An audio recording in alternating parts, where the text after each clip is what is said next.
Assalamualaikum warahmatullahi wabarakatuh.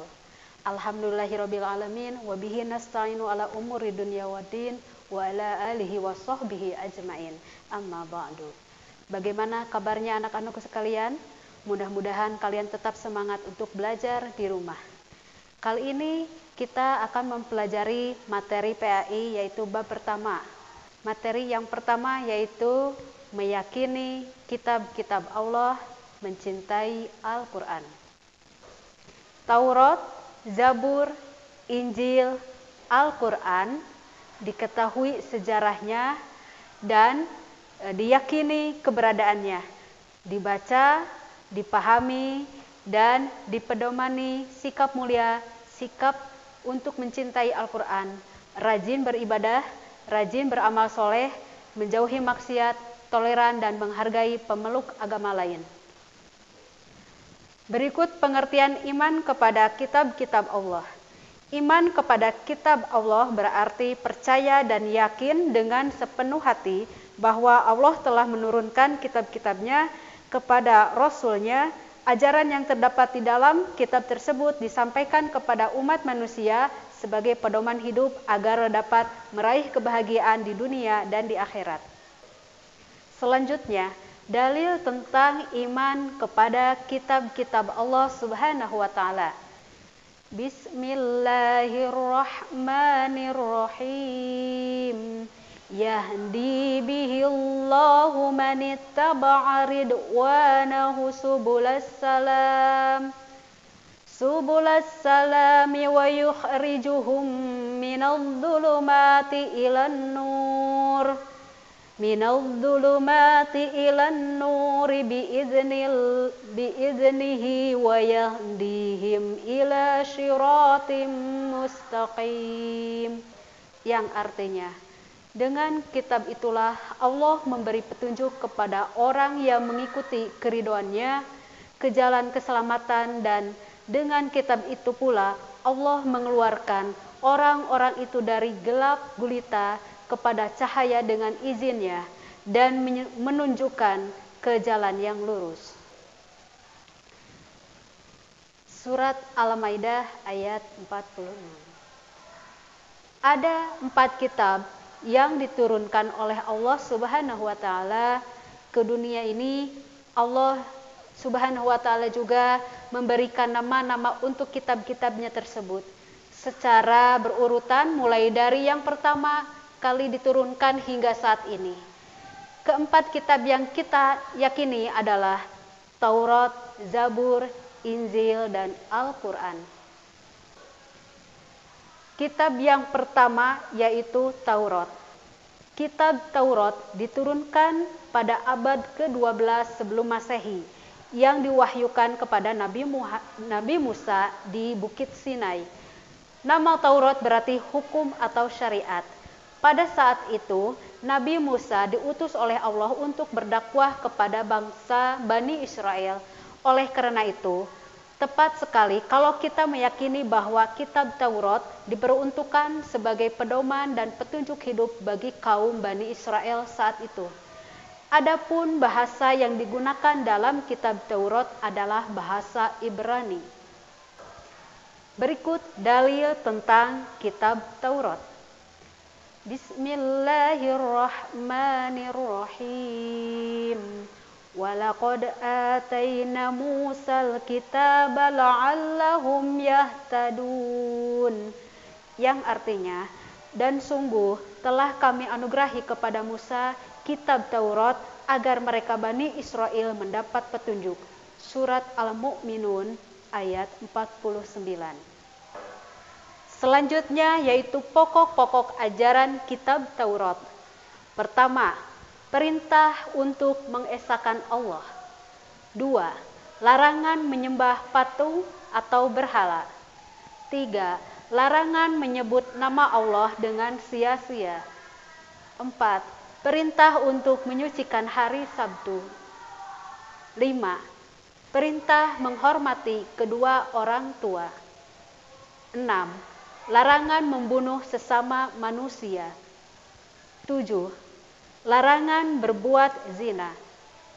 8. Larangan mengambil hak orang lain. 9. Larangan menjadi saksi palsu. 10.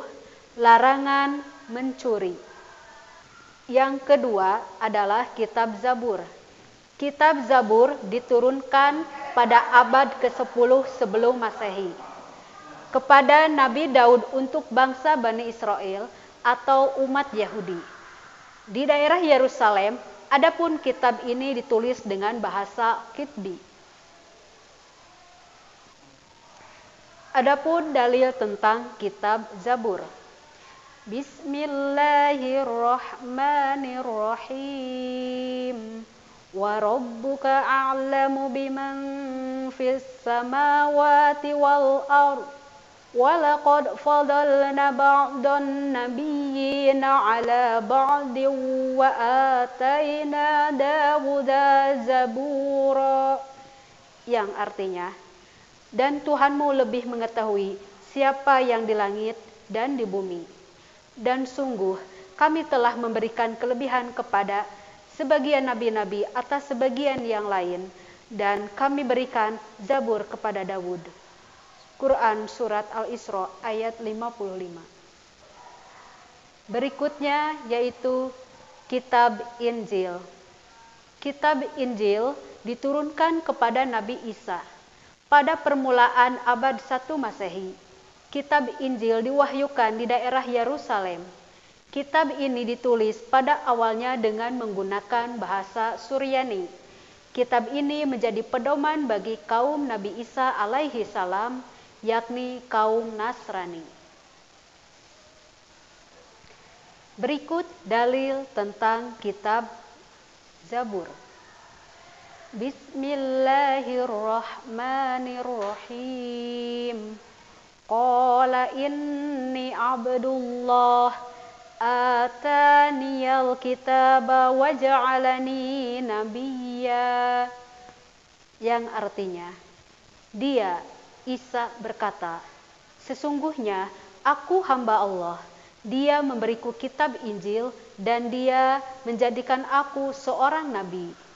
Quran Surat Maryam ayat 30. Pokok-pokok ajaran kitab Injil. Pertama, perintah untuk kembali mengesahkan Allah Subhanahu wa taala. Kedua, membenarkan keberadaan kitab Taurat. 3. Menghapus beberapa hukum dalam kitab Taurat yang tidak lagi sesuai dengan perkembangan zaman. Keempat, menjelaskan bahwa kelak akan datang kembali Rasul setelah Nabi Isa alaihi salam, yaitu Nabi Muhammad sallallahu alaihi wasallam. 4. Kitab Al-Quran. Kitab Al-Quran diturunkan pada abad ke-7 Masehi.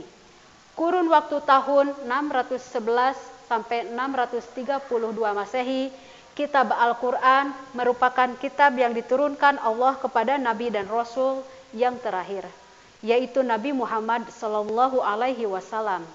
Kitab suci Al-Quran diturunkan Allah sebagai penyempurna dan membenarkan kitab-kitab sebelumnya. Berikut dalil tentang Al-Quran. Bismillahirrahmanirrahim. Nazzala 'alaikal kitabi bil haqqi musaddiqan lima baina yadayhi wa anzala Taurata wal Injil. Yang artinya, Dia menurunkan kitab-kitab Al-Quran kepadamu, Muhammad, yang mengandung kebenaran, membenarkan kitab-kitab sebelumnya, dan menurunkan Taurat dan Injil. Quran Surat Ali Imran ayat 3. Berikut adalah pokok-pokok ajaran yang terkandung dalam Al-Quran adalah tauhid atau akidah, yang artinya keyakinan, yaitu hal-hal yang berkaitan dengan keyakinan. Contoh, mengesahkan Allah, meyakini malaikat-malaikat Allah. Berikutnya, pokok ajaran berikutnya yaitu akhlak, Akhlak yaitu berkaitan dengan pembinaan akhlak mulia, menghindari akhlak tercela. Pokok ajaran berikutnya yaitu ibadah, yakni yang berkaitan dengan tata cara beribadah, contoh sholat, zakat, dan lain sebagainya. Berikutnya, muamalah, yakni berkaitan dengan atau berhubungan dengan sesama manusia. Yang berikutnya adalah tarik atau sejarah, yaitu kisah orang-orang dan umat terdahulu. Al-Quran merupakan kitab suci dari Allah yang terjamin kemurniannya. Maksudnya, sejak awal diturunkan sampai sekarang, bacaan Al-Quran dan isinya tidak mengalami perubahan, baik penambatan maupun pengurangan.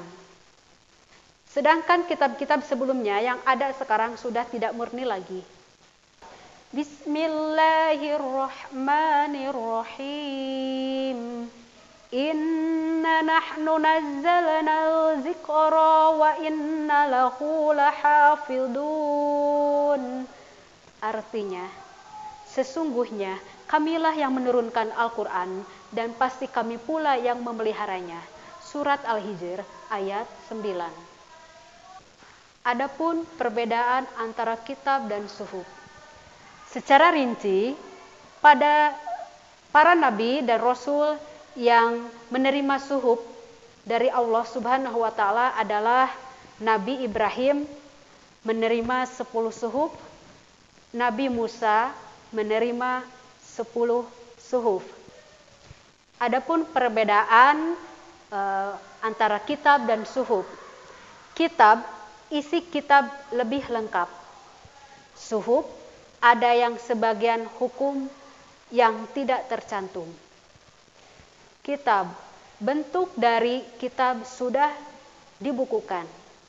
Suhuf, masih berbentuk lembaran-lembaran yang terpisah. Kitab biasanya berlaku lebih lama. Suhuf sifatnya sementara. Selanjutnya adalah hikmah beriman kepada kitab-kitab Allah. Pertama, memberikan petunjuk kepada manusia mana yang benar dan mana yang salah. Pedoman agar manusia tidak berselisih dalam menentukan kebenaran. Memberikan informasi sejarah kehidupan orang-orang terdahulu. Manusia menjadi tahu betapa besarnya perhatian dan kasih sayang Allah kepada para hamba dan makhluknya. Manusia yang beriman akan dapat mengetahui dan membedakan mana yang baik dan mana yang buruk. Hati manusia menjadi lebih tentram dan menambah ilmu pengetahuan. Memiliki sifat toleransi yang tinggi karena kitab-kitab Allah memberikan penjelasan tentang penanaman sikap toleransi. Meningkatkan kesabaran dalam menerima cobaan, ujian, dan musibah, serta selalu bersyukur atas nikmat dan anugerah yang diberikan oleh Allah Subhanahu wa taala.